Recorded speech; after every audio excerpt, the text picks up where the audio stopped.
کہ نہیں. یہ چیلنج موجود ہے. حضرت مولانا برہان الدین صاحب جیلمی کی روایت ہے, یہ میں ساری باتیں وہ اطمینان قلب کے بارے میں عرض کر رہا ہوں. کہتے ہیں کہ بچپن میں حضرت مرزا صاحب اپنے عزیزوں کے ساتھ ایک مشہور بزرگ اور ولی اللہ اور صاحب کرامت مولوی غلام رسول صاحب آف قلعہ میاں سنگھ ضلع گجرانوالا ان کے پاس گئے, اور انہوں نے نہایت محبت سے حضور کے سر پہ ہاتھ پھیرا اور فرمایا اگر اس زمانے میں کوئی نبی ہوتا تو یہ لڑکا ہوتا. یہ حوالہ دوست کہتے ہیں کہ ضرور دیا کریں. یہ تاریخ احمدیت جلد اول صفحہ 53 سے میں یہ حوالہ پیش کر رہا ہوں. کسی مسجد میں ایک اور بڑا ایمان افروز واقعہ ہے کہ مولوی صاحب, جس طرح آج بھی ہماری پاکستان میں کیسی عجیب و غریب غلیظ مخالفت ہو رہی, کسی مسجد میں اغلباً یہ لاہور کی مسجد تھی, ایک مولوی صاحب نے بڑے زوردار تقریر کی اور بڑے دھڑلے سے یہ دعویٰ کیا کہ دیکھیں مرزا غلام احمد قادیانی نے دعویٰ کیا تھا نا, کیسی خدا نے سزا دی. دونوں ہاتھ کو کوڑ ہو گیا ہوا ہے, اب اپنے ہاتھ ڈھانپ کے رکھتے ہیں, کسی کو دکھانے کے قابل نہیں. اسی مسجد میں بیٹھے ہوئے چند آدمی, انہوں نے کہا قادیان کون سا دور ہے یہاں سے, جا کے دیکھتے ہیں. یہ تو بہت ہی ایمان افروز بات بتائی گئی, تو ہمیں جا کے دیکھنا چاہیے کہ کیا سزا خدا تعالی نے دی ہے. وہ کہتے ہیں ہم آئے چند آدمی مل کے 5-7 اور قادیان میں, اور حضرت مسیح السلام نماز کے بعد بیٹھ گئے, اور اتفاق یہ ہے کہ حضرت مسیح السلام اس دن خاص طور پہ اپنے بازوں سے کپڑا اٹھائیں, کبھی دائیں سے کبھی بائیں سے, اور ہم یہ دیکھ رہے ہیں کہ اتنے خوبصورت ہاتھ ہیں, اتنے پیارے ہاتھ ہیں, اور یہ مولوی ہمارا کیا کہتے ہیں, اسی وقت بیعت کر کے وہاں سے جاتے ہیں. تو یہ نشان اللہ تعالیٰ دکھا رہا ہے.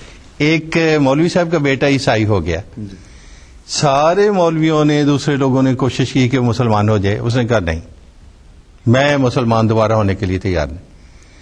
ایک دن اسے یہ خیال آیا کہ میں قادیان جاتا ہوں, اور دل میں اس نے کچھ سوال رکھ لیے. وہ سوال رکھ کے قادیان آیا, اور اس نے کہا کہ اگر تو مرزا صاحب نے میرے بیان کیے بغیر ان سب سوالوں کا جواب دے دیا تو میں پھر مسلمان ہو جاؤں گا, ورنہ میں عیسائی بہتر. وہ قادیان آیا, مجلس عرفان میں بیٹھا, اور حضرت مسیح السلام نے ایک کے بعد دوسرا, دوسرے کے بعد تیسرا, جو اس کے ذہن میں سوال تھے ان کے جواب دینے شروع کیے, اور وہ وہاں سے بیعت کر کے گیا. حضرت منشی ظفر احمد صاحب کا ایک واقعہ آپ کو سناؤں, بہت ہی ایمان افروز واقعہ. وہ قادیان آئے ہوئے تھے, بہت ابتدائی دنوں کی بات ہے. حضرت مسیح السلام نے جب عربی میں کتابیں لکھی ہیں نا, تو مولویوں نے مشہور کرنا شروع کر دیا کہ انہوں نے نا پیسے دے کے بعض عرب اپنے پاس رکھے ہوئے ہیں, ورنہ مرزا صاحب کو عربی کہاں آتی, پنجابی بولنے والے آدمی یہ عربی میں کتابیں اتنی لکھ رہے ہیں. تو حضرت منشی ظفر احمد صاحب فرماتے ہیں کہ ایک مولوی صاحب آئے چپ کر کے, اور میں وہیں ٹھہرا ہوا تھا قادیان میں, تو بڑی رازداری سے مجھ سے پوچھنے لگے کہ کیا کوئی ایسے لوگ ہیں, کوئی عرب یا کوئی اور, جو مرزا صاحب کو آ کے مدد کرتے ہوں عربی کی کتابیں لکھنے میں. تو رات کے سناٹے میں یہ کہنے لگے, انہیں جواب دینے لگے منشی ظفر احمد صاحب کہ ہاں 2 آدمی ہیں, رات کے سناٹے میں آتے ہیں چپ کر کے, عین ممکن ہے کہ وہ مرزا صاحب کی مدد کرتے ہوں. ایک ان میں سے تو حافظ معین الدین صاحب ہیں, دوسرے جو ہے غفارہ یا پیرا پہاڑیہ ہے. تو یہ 2 آدمی آتے ہیں, اور بالکل ممکن ہے کہ مرزا صاحب ان کی مدد سے کتابیں لکھ رہے ہوں. وہ کہتے ہیں کہ جب یہ بات میں سے کہہ رہا تھا تو اندر سے زنانے میں سے دیواریں پتلی تھیں, حضرت مسیح السلام کے ہنسنے کی مجھے آواز آئی. خیر اگلے دن ظہر کی نماز کے بعد حضرت مسیح السلام بیٹھ گئے, اور حضور نے یہ واقعہ بیان کرنے شروع کیا, اور ساتھ ہی فرمایا کہ اے کاش منشی ظفر احمد صاحب ان 2 بزرگوں کو کی ملاقات بھی ان مولوی صاحب سے کروا دیتے جو میری مدد کرتے ہیں. تو منشی ظفر احمد صاحب نے فوراً آدمی بھجوائے, دوڑائے کہ جاؤ تلاش کر کے لاؤ ان کو.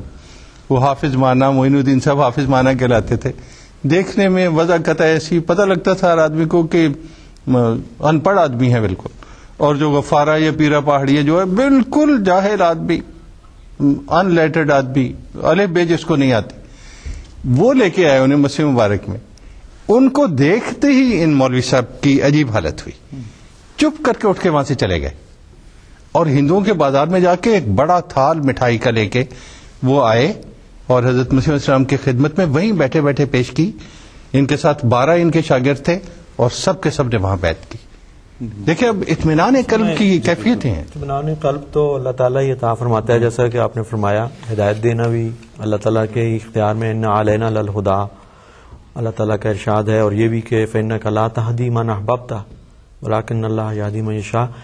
حضرت صلی اللہ علیہ وسلم سے مخاطب ہو کر اللہ تعالیٰ براہ راست یہ ارشاد فرماتا ہے کہ آپ کسی کو جس کو آپ پسند کریں ہدایت نہیں دے سکتے، ہدایت اللہ تعالیٰ کی طرف سے عطا ہوتی ہے. تو سمجھتا ہوں کہ آپ نے جیسے کہ مختلف واقعات بھی فرمائے، اگر نیت میں خلوص ہے اور اللہ تعالیٰ سے ہدایت کے طالب ہیں تو پھر خدا تعالیٰ سے ہی ہدایت عطا ہوگی. اپنی نیت کو صاف کریں اور چمکائیں اور جرت پیدا کریں سچائی کو قبول کرنے کے لیے بھی. آپ دیکھیے ہدایت آپ روزانہ ہمارے یہاں پہ آپ ایم ٹی اے میں بھی دیکھتے ہیں، جلسے کی تقاریر میں بھی سنتے ہیں، ایم ٹی اے العربیہ دور ہزاروں میل دور بیٹھے ہیں، صرف یہی بات کہ وہ یہ دیکھتے ہیں کہ آج کوئی نہیں ہے جماعت احمدیہ کے سوا اور مسیح موعود علیہ الصلوۃ والسلام کے علم کلام کو لے کے جو کھڑی ہوئی ہے اور خلافت کے سلسلے کے سوا جو اسلام کا دفاع کر سکے، اسلام کو کے مقابل پر دشمنوں کا منہ بند کر سکے دلائل کے ساتھ. اور صرف دلائل کی بات نہیں ہے، جیسے کہ لائق صاحب نے فرمایا یہ بھی ایک چیز اطمینان قلب کے لیے ہونی چاہیے. دعوے تو بہت سارے لوگ کر دیتے ہیں، دلیلیں بھی دے لیتے ہیں، لیکن حضرت مسیح موعود علیہ الصلوۃ والسلام کی جو اس روحانی جنگ میں ایک نمایاں شان ہے، جو ایک ایسا ہتھیار ہے جو کسی اور کے پاس نہیں، وہ یہ کہ آپ نے اپنی ذات کو پیش فرمایا کہ خدا کے ہستی کا ثبوت میں، قرآن کریم کی زندہ تاثیرات اور برکات کا ثبوت میں، اور یہی ثبوت آگے چل کر جماعت احمدیہ میں مسیح موعود السلام کی نمائندگی میں خلافت کے ذریعے سے یہ فیض آگے بھی جاری ہے. بہت سارے واقعات ہیں جس میں احمدی اللہ تعالیٰ کے فضل سے خدا تعالیٰ سے ہدایت پاتے ہیں سچی رویا اور کشوف کے ذریعے، اور وہ یہ ثابت کرتے ہیں کہ یہ اسلام کی برکت ہے یا احمدیت کی برکت ہے. تو یہ نشان جب ان کو عطا ذاتی طور پر تجربہ ہوگا پھر ان کو صحیح اطمینان نصیب ہو سکے. جیسے میں نے عرض کیا تھا کہ حضرت مسیح السلام کی جو بات ہے وہ آخر میں بتا دوں گا کہ حضور نے کیا فرمایا. کسی کو جستجو ہو تو کس طرح اس کو اطمینان مل سکتا ہے. فرماتے ہیں کہ دیکھیں جو شخص خدا کی طرف سے آیا ہے اس کے بارے میں خدا سے پوچھیں. آپ فرض کیجئے کوئی چیز بڑے قیمتی تحفہ میرے لیے بھیج دیتے ہیں، میں سینکڑوں میلوں پہ بیٹھا ہوا، مجھے کوئی پتہ ہی نہیں لگتا کہ واقعی آپ نے بھیجا کسی، تو میں آپ کو فون کروں گا، خط لکھوں گا، آپ سے پوچھوں گا. فرماتے ہیں جو کہتے ہیں میں خدا کی طرف سے آیا ہوں خدا سے پوچھو. اور پھر فرماتے ہیں اس کا ایک طریق ہے جو میں تمہیں بتاتا ہوں، اور خدا نے مجھ سے وعدہ فرمایا کہ جو شخص اس طریق پہ دعا کرے گا خدا تعالیٰ اسے لازماً بتائے گا. فرماتے ہیں کہ ایسا آدمی جو میرے بارے میں جو سجود کرتا ہے اور پوچھنا چاہتا ہے وہ پہلے توبۃ النصوح کرے، سچی توبہ کرے. رات کے وقت وہ 2 رکعت نماز پڑھے. پہلی رکعت میں وہ سورہ یاسین پڑھے. اب جس کو سورہ یاسین یاد نہیں، یا تو وہ سورہ یاسین یاد کرے یا پھر کوئی اور سورت پڑھ لے.